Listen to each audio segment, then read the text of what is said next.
समय का रहस्य। राहुल एक जिज्ञासु लड़का था जिसे रहस्यमयी चीजों और इतिहास में गहरी रुचि थी।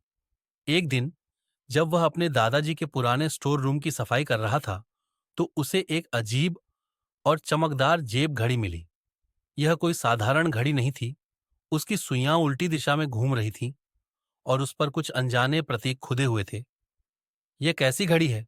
राहुल ने खुद से कहा। जैसे ही उसने घड़ी की चाबी घुमाई, कमरे में बिजली सी कौंधी और अचानक चारों ओर एक रहस्यमयी रोशनी फैल गई। कुछ ही पलों में वह गायब हो गया। 16वीं शताब्दी, अकबर का दरबार। जब रोशनी मध्यम हुई तो राहुल ने खुद को एक भव्य महल के विशाल प्रांगण में पाया। उसके चारों ओर रेशमी पोशाक पहने दरबारी खड़े थे और सामने ही एक सिंहासन पर बैठा था मुगल सम्राट अकबर। यह सचमुच अकबर का दरबार है। राहुल ने खुद को चुटकी ली। भीड़ में खड़े एक व्यक्ति ने उसे देखा और मुस्कुराते हुए कहा, तुम नए हो, आओ बीरबल का नया समाधान सुनो। राहुल ने अकबर और बीरबल की ऐतिहासिक बहस को सामने से देखा, जिसे उसने केवल किताबों में पढ़ा था। लेकिन यह यात्रा यहीं खत्म नहीं हो सकती थी। उसने घड़ी को फिर से घुमाया और फिर से रोशनी चमकी। 1857, स्वतंत्रता संग्राम का महासंग्राम। इस बार राहुल खुद को एक युद्ध के मैदान में पाया। चारों ओर अफरा तफरी मची थी और भारतीय सैनिक ब्रिटिश सेना के खिलाफ विद्रोह कर रहे थे। ये 1857 की क्रांति है, राहुल ने दंग होकर सोचा।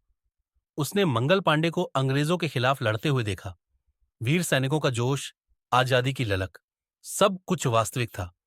राहुल को एहसास हुआ कि इतिहास केवल किताबों का हिस्सा नहीं, बल्कि संघर्ष, बलिदान और साहस की जीवंत कहानी है। लेकिन राहुल को और भी आगे जाना था। उसने फिर से घड़ी घुमाई। 2050, भविष्य की दुनिया। राहुल ने आंखें खोली और देखा कि वह एक तकनीकी रूप से विकसित शहर में था। चारों ओर उड़ने वाली कारें, रोबोट सहायक और चमकते डिजिटल होलोग्राम थे। उसने एक स्क्रीन पर देखा, 2050 में आपका स्वागत है। यह दुनिया पूरी तरह बदल चुकी थी। उसने देखा कि एआई और मशीनें इंसानों के साथ मिलकर काम कर रही थीं। धरती प्रदूषण मुक्त थी और वैज्ञानिक अंतरिक्ष में जीवन खोज रहे थे। यह तो अविश्वसनीय है, राहुल ने मुस्कुराते हुए कहा। लेकिन अब उसे अपने समय में लौटना था। अंतिम सीख। राहुल ने घड़ी को आखिरी बार घुमाया और पलक झपकते ही वापस अपने दादाजी के स्टोर रूम में था।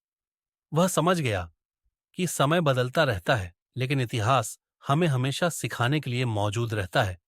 अब वह सिर्फ इतिहास पढ़ने वाला नहीं था, बल्कि उसका हिस्सा बन चुका था।